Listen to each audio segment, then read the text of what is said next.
বাটির মধ্যে দুধ দিয়ে দেব। জল গরম হয়ে গেছে, দুধের বাটিগুলো আমি বসিয়ে দেব। অনিন্দিতা রান্নার কেরামতি চ্যানেলের পক্ষ থেকে আপনাদের সকলকে স্বাগত জানাচ্ছি। আজকে আমি লিকুইড দুধ দিয়ে একদম রেস্টুরেন্টের মতো দামি একটা রেসিপি আপনাদের সাথে শেয়ার করব। চায়ের কাপ মেপে আমি এখানে 1 কাপ পরিমাণে ঘন লিকুইড দুধ নিয়েছি। মিক্সিং জারের মধ্যে আমি দুধটা ঢেলে দেব।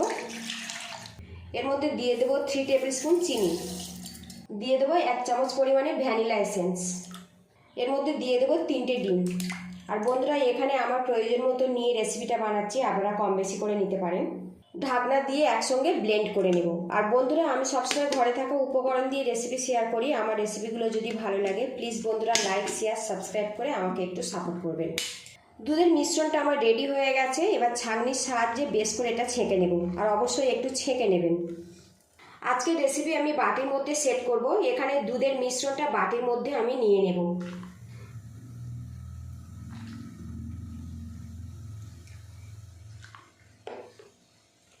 যা মিশ্রণ আছে আমি 3টে বাটিতে সমানভাবে নিয়ে নেব। দুধের মিশ্রণ আমি 3টে বাটিতে কিন্তু ভরে নিয়েছি, দেখুন। অন্যদিকে প্যানের মধ্যে 1 গ্লাস পরিমাণে জল দিয়েছি, আর জলটা দেখুন বেশ ফুটতে শুরু করেছে। এর মধ্যে আমি দুধের বাটিগুলো বসিয়ে দেব। জলটা এমনভাবে দিতে হবে বন্ধুরা, বাটির নিচেই থাকবে। এবারে এখানে দেখুন একটা প্লেট নিয়েছি, এইভাবে ঢেকে রাখবো। আবারও একটা ঢাকনা দিয়ে দেব, দিয়ে এটা আমি 10 মিনিটের মতো ভাপিয়ে নেব। ঢাকনাটা খুলে নেব, প্লেটটা আমি তুলে নেব।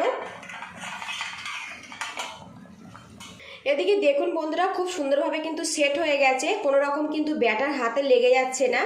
গ্যাস হিটটা আমি আগে থেকে বন্ধ করে দিয়েছি। এই বাটিগুলো নামিয়ে ঠান্ডা করে 1 ঘন্টার জন্য আমি ফ্রিজে রেখে ফেরত আসছি।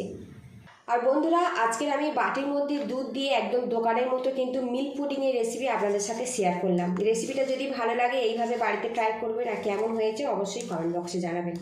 বাটিগুলো কিন্তু আমি পুরোপুরি ঠান্ডা করে নিয়েছি, আর চারিদিক থেকে এইভাবে ছাড়িয়ে নিচ্ছি। এখানে প্লেট নিয়েছি, প্লেটের মধ্যে এটা আমি এইভাবে বের করে নেব।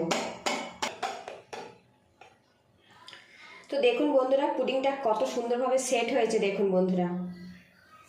ওপর থেকে 1 টুকরো আমি চেরি দিয়ে দেব, দিয়ে পরিবেশনের জন্য রেডি করে নেব। আর বন্ধুরা, পুডিং খেতে হোটেল বা রেস্টুরেন্টে নয়, ঘরে থাকা দুধ দিয়ে খুব ঝটপট এইভাবে বানিয়ে ফেলুন। পুরো ভিডিওটির সঙ্গে থাকার জন্য অসংখ্য ধন্যবাদ। ভালো থাকবেন, সুস্থ থাকবেন, দেখা হবে নেক্সট ভিডিওতে। তো বন্ধুরা দেখুন, এটা কিন্তু খুবই হেলদি, খুবই টেস্টি। আর অবশ্যই একটু ঠান্ডা ঠান্ডা পরিবেশন করবেন, এটা খেতে কিন্তু ভীষণ ভালো লাগে। তো বন্ধুরা, একটু কেটে দেখাই এটা কতটা নরম আর সফটভাবে তৈরি হয়েছে। দেখুন বন্ধুরা, কত সুন্দরভাবে রেডি হয়েছে। দেখুন বন্ধুরা, পুডিংটা এটা কিন্তু আপনারা বিকালের নাস্তাতে পরিবেশন করতে পারেন। ছোট বড় সবাই কিন্তু খুব তৃপ্তি করেই খাবে। দেখুন বন্ধুরা, কি সুন্দরভাবে রেডি হয়েছে, দেখুন।